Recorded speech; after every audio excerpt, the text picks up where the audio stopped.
अस्सलाम वालेकुम, मैं हूं महविश और आप देख रहे हैं टेस्ट ऑफ लाइफ। तरबूज तो सभी खाते होंगे, लेकिन थोड़ा सा उसको इस दफ़ा क्यों ना डिफरेंट अंदाज से खाया जाए। बहुत ही मज़े का लगता है इस तरह। जो बच्चे वाटरमेलन खाना पसंद नहीं करते हैं तो उनको आप ये रेसिपी बना कर दें, ज़रूर वो खाएंगे। जेली किस बच्चे को नहीं पसंद होती। आज की वीडियो में हम बनाएंगे वाटरमेलन से बहुत ही मज़े की जेली, तो ज़रूर ट्राई करिएगा। स्टार्ट कर लेते हैं इस रेसिपी को। जेली बनाने के लिए हमें चाहिए 2 कप वाटरमेलन का जूस। वाटरमेलन को मैंने छील लिया था और ब्लेंडर में डाल के ब्लेंड कर लिया था और उसके जूस को छान लिया था। अच्छी तरह से आपने छानना है, बिल्कुल भी इसके अंदर सीड नहीं होने चाहिए। अब थोड़ा सा इस जूस को गर्म कर लेंगे।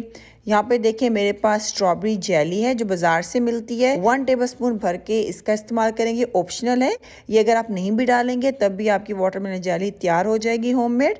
लेकिन इसके डालने से क्या होता है, एक कलर बहुत नाइस हो जाता है, दूसरा एक बहुत नाइस स्ट्रॉबेरी की खुशबू ऐड हो जाती है जो बहुत मज़े की लगती है जेली में। और यहाँ पे देखिए 1 टेबलस्पून मेरे पास जेलेटिन है, इसमें थोड़ा सा पानी ऐड कर देंगे, दोनों चीज़ों को मिक्स कर लेंगे। इस जेलेटिन वाले बैटर को हम शामिल कर देंगे अपने लिक्विड के अंदर। अच्छी तरह से मिक्स कर लेंगे। चूल्हा मैं नीचे बंद कर दिया है क्योंकि जो मेरा जूस था वो नीम गर्म हो गया था। ज़्यादा हमें गर्म नहीं करना है, यानी कि इसको बॉयल नहीं करना है, क्योंकि ये जूस है इसको हम जितना ज़्यादा बॉयल करेंगे या गर्म करेंगे तो इसके अंदर जितनी भी विटामिन हैं वो सारे ख़त्म हो जाएंगे। तो हमने बिल्कुल भी इस तरह नहीं करना है। जेली का लिक्विड हमारा तैयार हो गया है। यहाँ पे देखिए डोनट शेप का मोल्ड है मेरे पास, और दूसरा मेरे पास आइस क्यूब वाली ट्रे है। ये तो सबके पास होती होगी। अगर फिर भी आपके पास कुछ भी नहीं है तो आप किसी भी बाउल में भी इसको सेट कर सकते हैं, और सेट करने के बाद पीसेस काट के फैमिली को सर्व कर सकते हैं। अब इसको आधे घंटे के लिए फ्रिज में रख देते हैं सेट होने के लिए।